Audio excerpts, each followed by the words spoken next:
I never did any tourist-type stuff when I was a kid here, she says.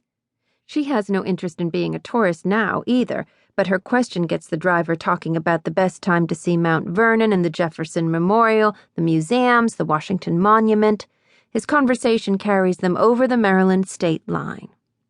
Don't go to the White House. Waste of time. Go to the Capitol. They give a tour. You like animals? We got a nice zoo. He tells her there are neighborhoods she needs to be aware of.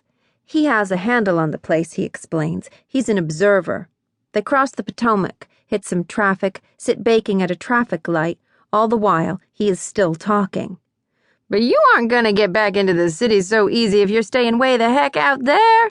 What's that address again? That's out in the boonies, that is. Why didn't you rent a car? I should have, she says. What she is thinking is how all these distances used to look so huge to her, and they don't anymore. Now it all seems so close.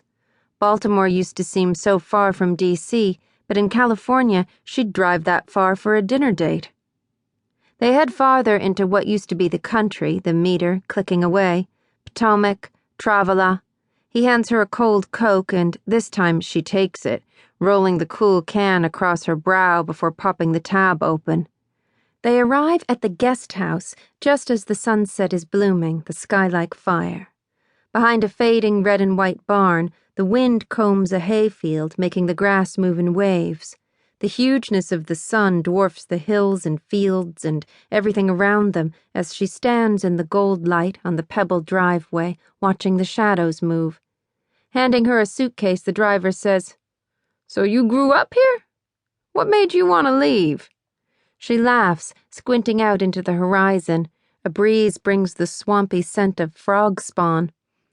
The answer to that question is exactly what I'm going to explain in court tomorrow, she says. She smiles, then gives the driver some money. Court? You don't look like the sort of lady that ends up in trouble with the law. I'm not in trouble with the law, she says. She thinks to herself, however, that she might be in for some kind of trouble. The room is a tidy square around an antique bed. On the table beside the bed are a pewter lamp and a mahogany stand that holds a handwritten menu for the day.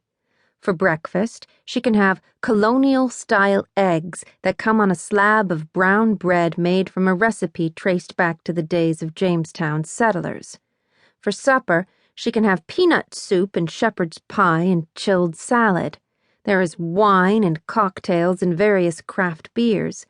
It says on the menu that Maryland's state drink is milk. Plain milk, though the inn has a special cocoa they make with this milk. Bobbie finds the innkeeper in the hallway and requests supper in her room. "The pie?" says the innkeeper brightly. Her name is Mrs. Campbell. She wears an apricot dress and a blousy apron and seems far too well turned out to be doing any actual work. But Bobbie can smell cooking downstairs, and the hallway is spotless with gleaming cherrywood floors and a brass candelabra filled with fat cranberry candles, all with fresh wicks. Every piece of furniture is polished. Even the fronds on the houseplants and the waxy tulips that fill a bowl by the front door are immaculate, shining.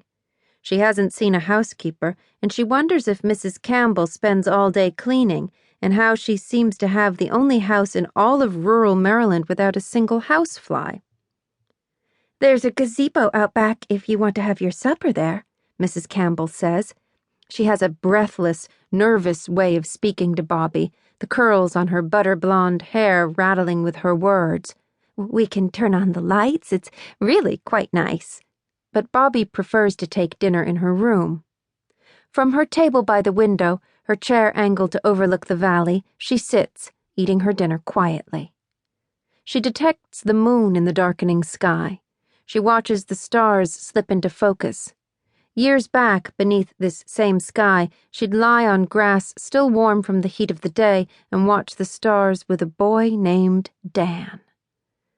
Now Dan lives in a house with his own family, probably not far away, and she knows that had she rented a car, she would find it impossible not to drive over to him, which is the one thing she must not do, also the only thing she wants to do. She is the first witness tomorrow at 9 in the morning.